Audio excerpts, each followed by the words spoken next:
Video को like करके आगे शेयर ज़रूर कर देना। पानी दावे वाला ना हो, इश्क वो हो। अच्छा ये भी हुजूर की सुन्नतों पर अमल करे, इश्क रसूल पैदा होगा। क्यों? क्योंकि सुन्नतों पे अमल का मतलब क्या हुआ? सुन्नतों पे अमल का मतलब क्या हुआ? सुन्नतों पे अमल का मतलब ये है हुजूर जैसे बैठते थे ऐसे बैठो, यानी हुजूर की नक्ल करो। जैसे मिसवाक करते थे वैसे मिसवाक करो, जैसे खाते थे वैसे खाओ, जैसे चलते थे वैसे चलो। इसमें क्या होता है? जो जिसकी नकल करता है, दो चीजें होती हैं। देखने वाले को याद आता है कि ये किसकी नकल कर रहा है, और करने वाले के जहन में भी रहता है कि मैं किसकी नकल कर रहा हूं। मिसाल के तौर पे आसान जबान में बात समझ में आएगी। देखो, हमारे बचपने में एक बहुत मशहूर क्रिकेटर थे, मुसलमान थे, अभी भी हैं। तो जब वो मैदान में दौड़ते थे, इत्तेफाक से उनके गले में तावीज था। तो वो तावीज जब दौड़ते थे वो क्रिकेटर, तो वो तावीज इस तरह उछलता था दौड़ने में। तो उस वक्त के जितने नौजवान छोकरे थे जो तावीज के कायल थे, वो भी जो तावीज के कायल नहीं थे, वो भी उन्होंने मौलाना लोगों से तावीज बनवा लिए थे। और वो भी मैदान में यूं ही दौड़ते थे कि वो तावीज उछलता था, तो देखने वाले मुस्कुरा के कहते थे देखो ये फलां का स्टाइल करता है, उसकी नकल कर रहा है ऐसा। और भी फिर किसी के बाल उड़ते हैं तो ये भी बाल उड़ाते हैं, वगैरह वगैरह। आप बात समझ गए होंगे। तो जिसने तावीज उड़ाने को अपना स्टाइल बनाया, अपनी जिंदगी की पहचान बनाई, तो जिसके गले का तावीज उड़ने लगा दौड़ने में क्रिकेट के मैदान में, तो उसको वो क्रिकेटर देखने वालों को याद आया। ठीक। और ये जो दौड़ रहा था, दौड़ तो रहा था, लेकिन जिसकी नकल कर रहा था उसका तसव्वुर था कि यार वो ऐसे ही दौड़ता है और उसका तावीज ऐसे ही उड़ता है। अगर आप क्रिकेटर की नकल करें तो 24 घंटा आपके दिमाग में क्रिकेटर का तसव्वुर रहता है। अगर आप महबूब खुदा की नकल करेंगे तो 24 घंटा मुस्तफ़ा जाने रहमत का तसव्वुर आपके दिलो दिमाग में रहेगा।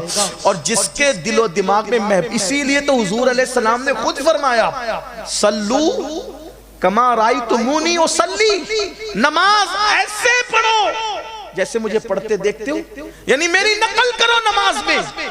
वो लोग भी कितने नादान है बेचारे जो कहते हैं नमाज में नबी का ख्याल नहीं आना चाहिए, लेकिन नबी पाक कहते हैं मेरी नकल करो।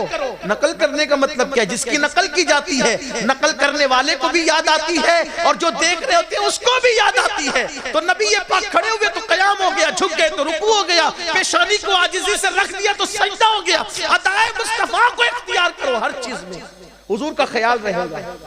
अब जिसके दिल में हुजूर बस जाते हैं, हुजूर की मोहब्बत पैदा हो जाती है।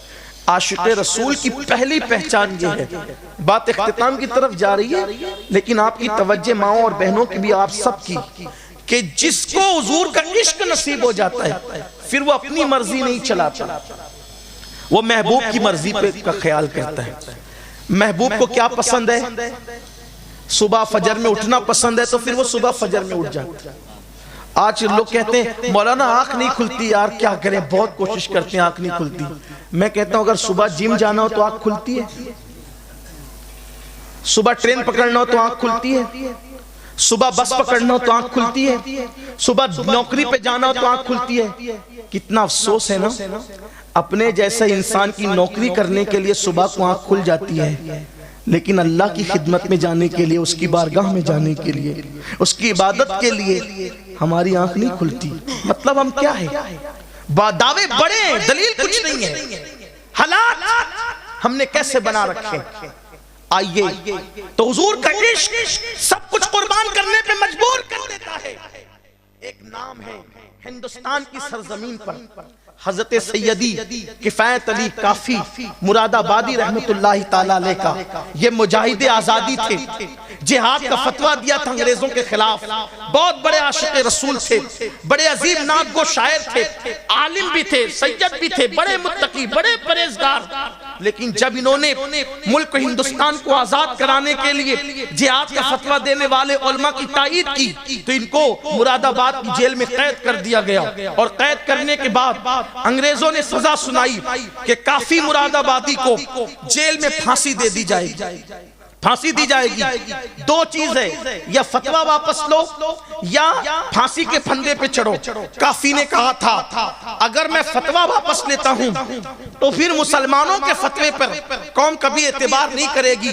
जान तो कभी भी जाना है, फतवा कयामत तक रहना है, इसलिए जान बचाने के लिए फतवे की आबरू से खेला नहीं जाएगा। तो काफी ने कहा था मरना पसंद है लेकिन फतवे की आबरू को बेचना पसंद नहीं है, क्योंकि हम नबी के शरीयत के खादिम है। खादिम उस आशिक रसूल ने ये बात कही थी कि ठीक है मरने के लिए तैयार हो जाओ। अब जरा ध्यान देना असल बात की तरफ कि हुजूर अपने गुलामों की मुसीबत पर कैसे करम फरमाते हैं, मुसीबत में कैसे इमदाद को आते हैं, कैसे तसल्ली का हाथ रखने के लिए आते हैं। लेकिन कोई आशिक रसूल हो भी तो सही, मेरे और आपकी तरह जबानी दावेदार नारेबाज लोग, अल्लाह अकबर, जिनकी जिंदगी में कोई कुर्बानी भी ना हो, हुजूर का जिक्र भी ना हो, हुजूर से इश्क भी ना हो सच्चा, तो अल्लाह अकबर फिर कैसे करम के बादल छाएंगे। अल्लाह अकबर। काफी ने जब कहा मरने को तैयार हूं तो कहा कि देखो मरने वाले की आखिरी ख्वाहिश पूछी जाती है, बताओ तुम्हारी आखिरी ख्वाहिश क्या है। तो काफी मुरादाबादी ने क्या कहा था पता है, कहा था कि मैं नबी की नात जिंदगी भर लिखता रहा, अब मेरी आखिरी ख्वाहिश यही है कि मुझे कागज और कलम दे दो ताकि दुनिया से जाते जाते भी मैं आखिरी नबी की नात लिख करके दुनिया से जाऊं। मैं अहले इल्म की तवज्जो चाहता हूं। मेरे भाइयों, अगर जीने पर से शायर का बच्चा गिर जाए और उसको चोट लग जाए तो उस दिन शायर एक गजल नहीं लिख सकता, इसलिए कि कलाम नया लिखने के लिए, नया कलाम लिखने के लिए ज़हन को सुकून चाहिए, इत्मीनान चाहिए, पुरसुकून माहौल चाहिए। अल्लाह अकबर। फांसी की सजा सुनाई गई है, लोगों का प्रेशर बढ़ जाता है, औसान खता हो जाते हैं, हालत ये होती है कि तबीयत साथ नहीं देती, आदमी सबको भूल जाता है। लेकिन वारिश के मुस्तफा फांसी की सजा सुनने के बाद भी कहते हैं कि मैंने नबी की एक नई नात लिखनी है, नात लिखकर दुनिया से जाऊंगा। बड़ी माजरत के साथ आशिक वो था वो जो फांसी की सजा सुनकर भी नात नहीं भूला। और हम अपनी घर की शादियों की खुशी के मौके पे नात भूल करके डीजे बजवाते हैं, डीजे बजाते हैं, नाच नचवाते हैं। किस मुंह से इश्क़ रसूल का दावा है। जब मुकर्रिर कहता है कि कब्र में आका तशरीफ लाएंगे तो नारे लगाते हो, आका आएंगे मैं देखूंगा, किस मुंह से देखोगे। सरकारे नज़मी कहते हैं अल्लाह अकबर, और किस दर्द के साथ कहते हैं, कहते हैं उनका सामना मैं कब्र में उनका सामना मैं किस तरह से करूंगा, कहते हैं सामना उनका कब्र में किस तरह से करूंगा मैं, दिल उड़ा सा जाता है सन सन सनन मेरा कि मैं किस मुंह से उनका सामना करूंगा, कि मेरा दिल तो बेचैन हो रहा है कि कैसे सामना करूंगा। बेटी की शादियों में नचवाने वालों, डीजे बचवाने वालों, हराम कर्जा सूद का लेकर अपनी बिरादरी में नाक ऊंची करने के लिए, झूठी शान बताने के लिए शादियों में हजारों सैकड़ों हराम काम करने वालों, कभी हमने सोचा कि वो आशिक था, आशिक जिसने मौत के मुंह में भी नबी को फरामोश नहीं किया, नहीं भूला। हम खुशियों में। वीडियो अगर अच्छा लगा हो तो लाइक कर